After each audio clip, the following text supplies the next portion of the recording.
आज है 7 मई 2024 दिन मंगलवार। चलिए जानते हैं आज शाम की 50 फटाफट बड़ी खबरों को सिर्फ 10 मिनट में। पर अभी तक आपने इस वीडियो को लाइक नहीं किया है तो लाइक कर दीजिए और आप किस देश, राज्य और जिले की जानकारी चाहते हैं कमेंट बॉक्स में जरूर बताएं। लोकसभा चुनाव के तीसरे चरण के लिए वोटिंग शुरू। अहमदाबाद में पीएम मोदी ने डाला वोट, लोगों से भी की मतदान करने की अपील। बता दें, लोकसभा चुनाव के तीसरे चरण के लिए आज सुबह 7 बजे मतदान शुरू है। इस चरण में 11 राज्यों व केंद्र शासित प्रदेशों की कुल 93 लोकसभा सीटों पर मतदान हो रहा है। तीसरे चरण के मतदान में प्रधानमंत्री नरेंद्र मोदी अहमदाबाद के एक पोलिंग बूथ पर पहुंचकर अपना वोट डाला। इसके साथ ही लोगों से भी मतदान करने के लिए अपील की है। वहीं मतदान से पहले प्रधानमंत्री नरेंद्र मोदी ने तीसरे चरण के तहत मतदान वाली सीटों के मतदाताओं से अधिक संख्या में मतदान कर वोटिंग का नया रिकॉर्ड बनाने की अपील की है। हमास ने संघर्ष विराम समझौता स्वीकारा, लेकिन राफा पर हमला रोकने से इजराइल का इनकार। अमेरिकी राष्ट्रपति जो बाइडेन ने नेतन्याहू को दी चेतावनी। बता दें, फिलिस्तीनी लड़ाका संगठन हमास ने भले ही इजराइल से संघर्ष को रोकने के प्रस्ताव को स्वीकार कर लिया, लेकिन इजराइल ने साफ कर दिया कि उसकी मूल मांग को पूरा करने में ये शांति प्रस्ताव कारगर नहीं है। इजराइल के पीएम बेंजामिन नेतन्याहू के दफ्तर से जारी बयान में कहा गया कि हमास पर दबाव बनाए रखने के लिए राफा में सैन्य अभियान जारी रहेगा। इसी बीच अमेरिका के राष्ट्रपति जो बाइडेन ने नेतन्याहू को फोन किया और चेतावनी के अंदाज में कहा कि राफा में जमीनी हमला न करें।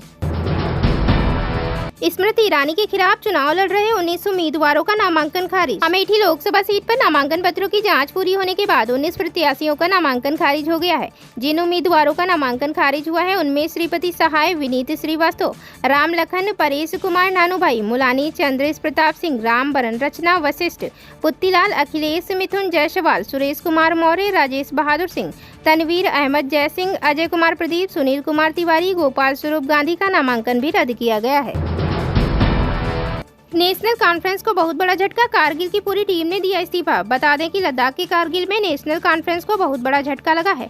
यहां कारगिल में नेशनल कॉन्फ्रेंस की पूरी यूनिट ने लद्दाख लोकसभा से इंडिया गठबंधन के प्रत्याशी के विरोध में इस्तीफा दे दिया है।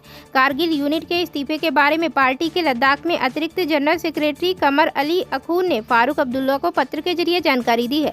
पत्रकारों से बातचीत में उन्होंने कहा कि पार्टी हाईकमान हम लोगों पर प्रेशर डाल रही थी कि हम लद्दाख में कांग्रेस के आधिकारिक प्रत्याशी को सपोर्ट करें, लेकिन ये कारगिल डेमोक्रेटिक अलायंस द्वारा लिए गए फैसले के खिलाफ था। दिल्ली में लोकसभा चुनाव में वोटिंग से पहले सियासी पारा चढ़ा हुआ है। आम आदमी पार्टी भी जोर शोर से प्रचार अभियान में जुटी हुई है। दिल्ली के मंत्री और आम आदमी पार्टी के वरिष्ठ नेता गोपाल राय ने एबीपी न्यूज से बातचीत में कई मुद्दों पर अपनी बात रखी। उन्होंने दावा किया कि इसके साफ संकेत दिख रहे हैं कि बीजेपी लोकसभा में हार रही है। इसके साथ ही उन्होंने उत्तर पूर्वी दिल्ली से कांग्रेस उम्मीदवार कन्हैया कुमार के पूजा पाठ को लेकर सवाल का भी जवाब दिया। दिल्ली के मंत्री और आम आदमी पार्टी के नेता गोपाल राय ने जब दिल्ली के उपराज्यपाल की ओर से सीएम अरविंद केजरीवाल के खिलाफ एनआईए की जांच की सिफारिश को लेकर सवाल खड़ा किया तो उन्होंने कहा कि ये साफ संकेत दे रहा है कि बीजेपी बुरी तरह से चुनाव हार रही है। आम आदमी पार्टी के वरिष्ठ नेता गोपाल राय ने आगे कहा, पंजाब में भी ऐसे आरोप लगाए गए थे, वहां भी लोगों ने जवाब और बुरी तरह से बीजेपी को हराया था। गुजरात में लोकसभा चुनाव के लिए मंगलवार को मतदान होगा। इस बार गुजरात की 26 सीटों में से केवल 25 पर ही मतदान होगा। सूरत सीट पर चुनाव निर्विरोध हो चुका है। इस बार प्रदेश में कुल 266 उम्मीदवार चुनाव मैदान में हैं। इन उम्मीदवारों में 32 मुसलमान हैं। गुजरात में इस बार के चुनाव में बहुजन समाज पार्टी को छोड़कर किसी भी राष्ट्रीय दल ने किसी मुसलमान को टिकट नहीं दिया। बसपा ने मोहम्मद अनीस देसाई को गांधीनगर से उम्मीदवार बनाया है। इस सीट से केंद्रीय गृह मंत्री अमित शाह चुनाव लड़ रहे हैं। वहाँ उनके सामने कांग्रेस की ओर से सोनल पटेल खड़ी हैं। सबसे अधिक मुस्लिम उम्मीदवार भी इसी सीट से चुनाव मैदान में है। गांधीनगर में 7 मुस्लिम उम्मीदवार अमित शाह को चुनौती दे रहे हैं। काराकाट सीट पर 2 करोड़ की गाड़ी से रोड शो, पवन सिंह को लगी चोट, रोकना पड़ा प्रचार। बता दें, बिहार में यूं तो 40 लोकसभा की सीटें हैं, लेकिन सबसे ज्यादा चर्चा जिस सीट पर की है वो काराकाट सीट है। काराकाट सीट से भोजपुरी अभिनेता पवन सिंह के निर्दलीय मैदान में उतरने के बाद से ये सीट देश भर में चर्चा का विषय बनी हुई है। पवन सिंह जब से काराकाट से चुनाव मैदान में उतरे हैं, वहाँ उन्होंने दिग्गजों की टेंशन बढ़ा दी है। पवन सिंह काराकाट सीट पर लगातार चुनाव प्रचार कर रहे हैं, लेकिन अब जानकारी मिल रही है कि पवन सिंह को चोट लग गई है, जिस कारण वो चुनाव प्रचार नहीं कर पाएंगे। पवन सिंह ने ट्वीट कर खुद ये जानकारी दी है। सपा के पूर्व विधायक ने की घर वापसी, भाजपा का दामन छोड़ समर्थकों के साथ पहुंचे सैफई। बता दें, आजमगढ़ के भाजपा नेता व पूर्व विधायक सगड़ी अभय नारायण पटेल ने सोमवार को समर्थकों संग सैफई पहुंचे। यहां उन्होंने सपा के राष्ट्रीय अध्यक्ष अखिलेश यादव के समक्ष सपा की सदस्यता ग्रहण की। उन्होंने सब कहा कि भाजपा में पीडीए के हितों की लगातार उपेक्षा से परेशान होकर तथा अग्निवीर, महंगाई, बेरोजगारी, पेपर लीक, संविधान और लोकतंत्र पर आसन्न खतरे को देखते हुए उन्होंने सपा में घर वापसी की है। पुंछ आतंकी हमले की आतंकी संगठन ने ली जिम्मेदारी, जारी किया फोटो। बता दें, शनिवार देर शाम जिले की सूरनकोट तहसील स्थित दन्ना शाह सतार क्षेत्र में भारतीय वायुसेना के वाहन पर हुए आतंकी हमले के तीसरे दिन आतंकी संगठन पीपल्स एंटी फासिस्ट फ्रंट ने सोमवार देर शाम सोशल मीडिया प्लेटफॉर्म एक्स पर एक फोटो जारी कर हमले की जिम्मेदारी ली है। विदित रहे कि इससे पूर्व जम्मू पुंछ राष्ट्रीय राजमार्ग पर स्थित भाटा दूडिया क्षेत्र में हुए आतंकी हमले एवं 21 दिसंबर 2023 को सूरनकोट तहसील के बफलिया क्षेत्र में हुए आतंकी हमले की जिम्मेदारी भी इसी संगठन द्वारा ली गई थी। जबकि सोमवार देर शाम पुंछ में भारतीय वायुसेना के वाहन पर हुए आतंकी हमले की जिम्मेदारी उक्त संगठन ने ली और एक फोटो भी जारी किया। जबकि आतंकी संगठन ने आने वाले दिनों में एक और बड़ा हमला करने का भी दावा किया है। हम तो हो जाएंगे बर्बाद, ठिकाने आया होश तो भारत से गिड़गिड़ाने लगा मालदीव। बता दें, भारत से तनाव के चलते मालदीव जाने वाले पर्यटकों की संख्या में कमी आई है। इसका असर द्वीप समूह देश की अर्थव्यवस्था पर भी पड़ रहा है। इसे देखते हुए मालदीव के पर्यटन मंत्री ने सोमवार को भारतीयों से उनकी इकोनॉमी में योगदान देने की अपील की है। एक इंटरव्यू में इब्राहिम फैसल ने अपने देश और भारत के बीच ऐतिहासिक संबंधों पर जोर दिया। उन्होंने कहा, हमारा इतिहास रहा है, हमारी नई सरकार भारत के साथ मिलकर काम करना चाहती है। हमने हमेशा शांति और मैत्रीपूर्ण माहौल को बढ़ावा दिया है। यहाँ के लोग और सरकार भी भारतीयों के आगमन पर गर्मजोशी से स्वागत करेगी।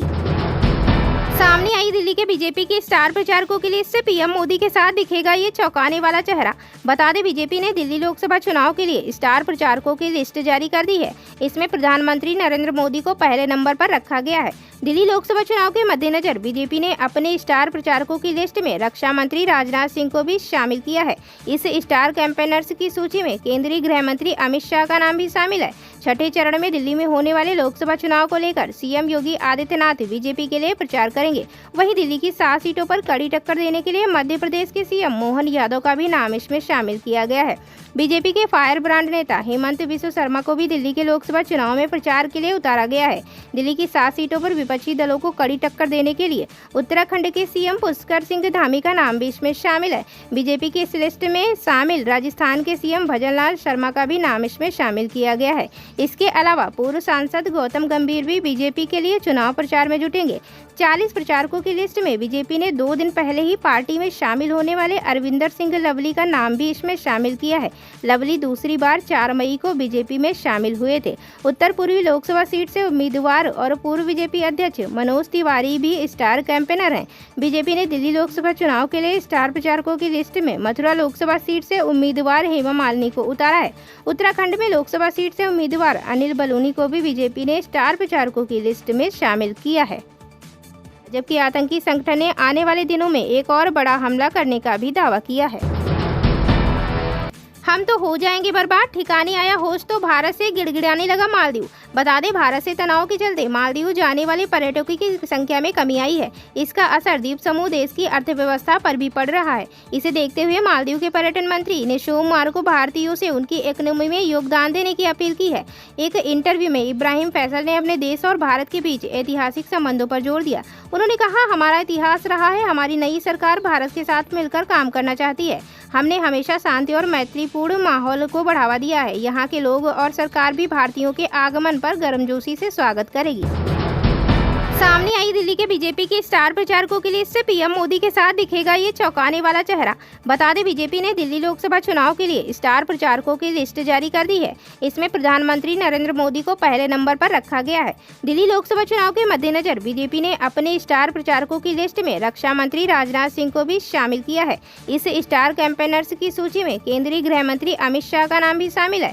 छठे चरण में दिल्ली में होने वाले लोकसभा चुनाव को लेकर सीएम योगी आदित्यनाथ बीजेपी के लिए प्रचार करेंगे। करेंगे। वहीं दिल्ली की 7 सीटों पर कड़ी टक्कर देने के लिए मध्य प्रदेश के सीएम मोहन यादव का भी नाम इसमें शामिल किया गया है। बीजेपी के फायर ब्रांड नेता हेमंत बिस्व शर्मा को भी दिल्ली के लोकसभा चुनाव में प्रचार के लिए उतारा गया है। दिल्ली की 7 सीटों पर विपक्षी दलों को कड़ी टक्कर देने के लिए उत्तराखंड के सीएम पुष्कर सिंह धामी का नाम भी इसमें शामिल है। बीजेपी की इस लिस्ट में शामिल राजस्थान के सीएम भजनलाल शर्मा का भी नाम इसमें शामिल किया गया है। इसके अलावा पूर्व सांसद गौतम गंभीर भी बीजेपी के लिए चुनाव प्रचार में जुटेंगे। 40 प्रचारकों की लिस्ट में बीजेपी ने 2 दिन पहले ही पार्टी में शामिल होने वाले अरविंदर सिंह लवली का नाम भी इसमें शामिल किया है। लवली दूसरी बार 4 मई को बीजेपी में शामिल हुए थे। उत्तर पूर्वी लोकसभा सीट से उम्मीदवार और पूर्व बीजेपी अध्यक्ष मनोज तिवारी भी स्टार कैंपेनर हैं। बीजेपी ने दिल्ली लोकसभा चुनाव के लिए स्टार प्रचारकों की लिस्ट में मथुरा लोकसभा सीट से उम्मीदवार हेमा मालिनी को उतारा है। उत्तराखंड में लोकसभा सीट से उम्मीदवार अनिल बलूनी को भी बीजेपी ने स्टार प्रचारकों की लिस्ट में शामिल किया है।